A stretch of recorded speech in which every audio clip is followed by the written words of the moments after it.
अब तक ट्राइंगल के बहुत सारे प्रॉपर्टीज़ के बारे में आप जान चुके हो और एक्सरसाइज 6.4 तक उन्हीं प्रॉपर्टीज़ के बेस पे हमने बहुत सारे क्वेश्चंस को सॉल्व किया है। अब हम स्टार्ट करने वाले हैं एक्सरसाइज 6.5। उससे पहले एक बहुत ज़रूरी प्रॉपर्टी है, बहुत इंपॉर्टेंट प्रॉपर्टी है ट्राइंगल के बारे में, ट्राइंगल के रिगार्डिंग, जो हम इस वीडियो में डिस्कस करने वाले हैं। क्योंकि इस प्रॉपर्टी को डिस्कस करने के बाद ही इसके बेस पे, इस प्रॉपर्टी के बेस पे नेक्स्ट एक्सरसाइज में हम क्वेश्चन को सॉल्व कर पाएंगे। उस प्रॉपर्टी का नाम है पाइथागोरस प्रॉपर्टी। अब ये प्रॉपर्टी क्या होता है और कैसे काम करता है, इसका क्या बेस है, किस तरह से इस प्रॉपर्टी को लेके हम क्वेश्चन को सॉल्व करते हैं, चलिए इसको व्हाइट बोर्ड में समझते हैं। एक ग्रीक फिलोसोफर था, ठीक है, ग्रीक फिलोसोफर, ये ग्रीस का रहने वाला था।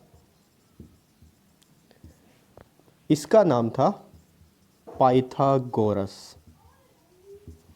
तो इस फिलोसोफर ने राइट एंगल ट्राइंगल के बारे में एक प्रॉपर्टी बताया था। उस प्रॉपर्टी का नाम है पाइथागोरस प्रॉपर्टी। इस फिलोसोफर के नाम से ही वो प्रॉपर्टी है।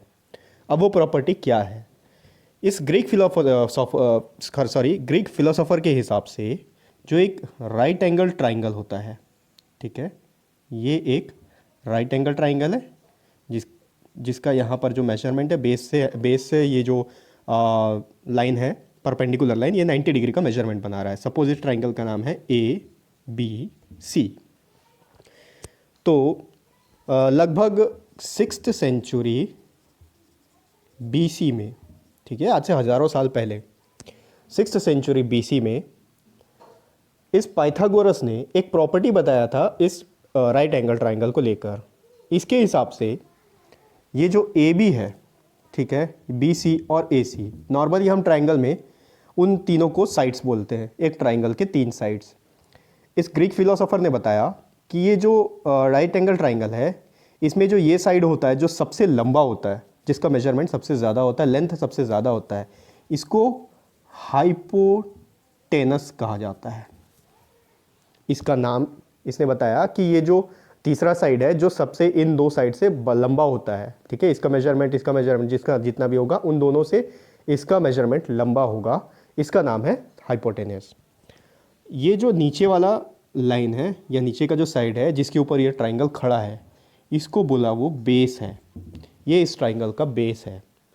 और ये जो AB है जो इस बेस के ऊपर एक परपेंडिकुलर लाइन बना रहा है और 90 डिग्री का मेजरमेंट बना रहा है, इसको नाम दिया उसने परपेंडिकुलर, ठीक है, ये जो लाइन है इसका नाम है परपेंडिकुलर, क्योंकि वो 90 डिग्री का मेजरमेंट बना रहा है।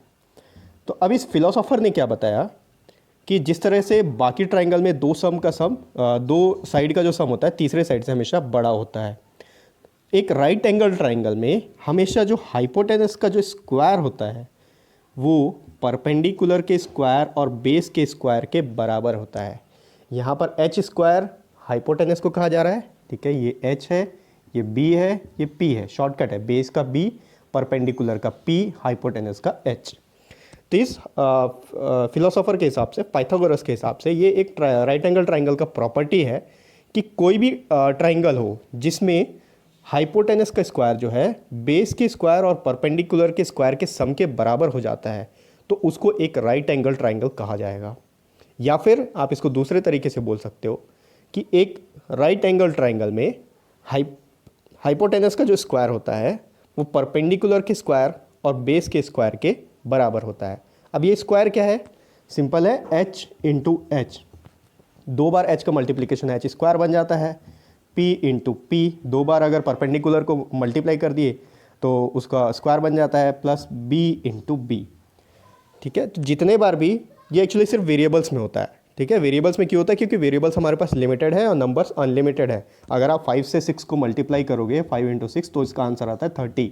लेकिन इस आंसर में कहीं पर भी ना 5 है ना 6 है।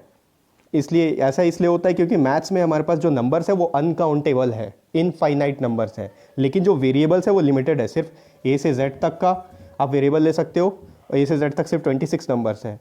तो अगर A को B से मल्टीप्लाई करोगे तो आप C नहीं लिख सकते या D नहीं लिख सकते हो। A से अगर A मल्टीप्लाई होगा तो A स्क्वायर ही आएगा। और हमेशा सेम वेरिएबल्स आपस में ऐड हो सकते हैं या सेम वेरिएबल्स आपस में मल्टीप्लाई हो सकते हैं। खैर वो अलग टॉपिक है, उसको बाद में डिस्कस करेंगे। यहाँ पर आ जाते हैं। तो ये एच स्क्वायर का मतलब क्या हुआ, एच इंटू एच, यानी कि इसका मल्टीप्लीकेशन अगर 2 बार कर देंगे, और पी स्क्वायर यानी कि पी इंटू पी, यानी कि परपेंडिकुलर का मल्टीप्लीकेशन, इसका लेंथ जो भी होगा उसका अगर 2 बार मल्टीप्लाई कर देंगे, और बी इंटू बी यानी कि इस बेस का जो भी लेंथ होगा उसको अगर 2 बार मल्टीप्लाई कर देंगे, तो इन दोनों का जो एडिशन होगा वो इसके इक्वल होगा। ये प्रॉपर्टी आगे चल के एक थ्योरम बन गया जिसका नाम पाइथागोरस थ्योरम है। तो अभी आपके पोर्शन में पाइथागोरस थ्योरम नहीं है, सिर्फ आपके पोर्शन में ये प्रॉपर्टी है। पाइथागोरस थ्योरम में हम ये प्रूफ करके देख सकते हैं कि किस तरीके से हाइपोटेनस का जो स्क्वायर होता है परपेंडिकुलर के स्क्वायर और बेस के स्क्वायर के सम के बराबर होता है। तो वो आप हायर क्लासेस में पढ़ोगे। यहाँ पर आपको सिर्फ इस प्रॉपर्टी को ध्यान में रखना है कि एक राइट एंगल ट्राइंगल में हाइपोटेनस का जो स्क्वायर होता है वो परपेंडिकुलर के स्क्वायर और बेस के स्क्वायर के सम के इक्वल होता है।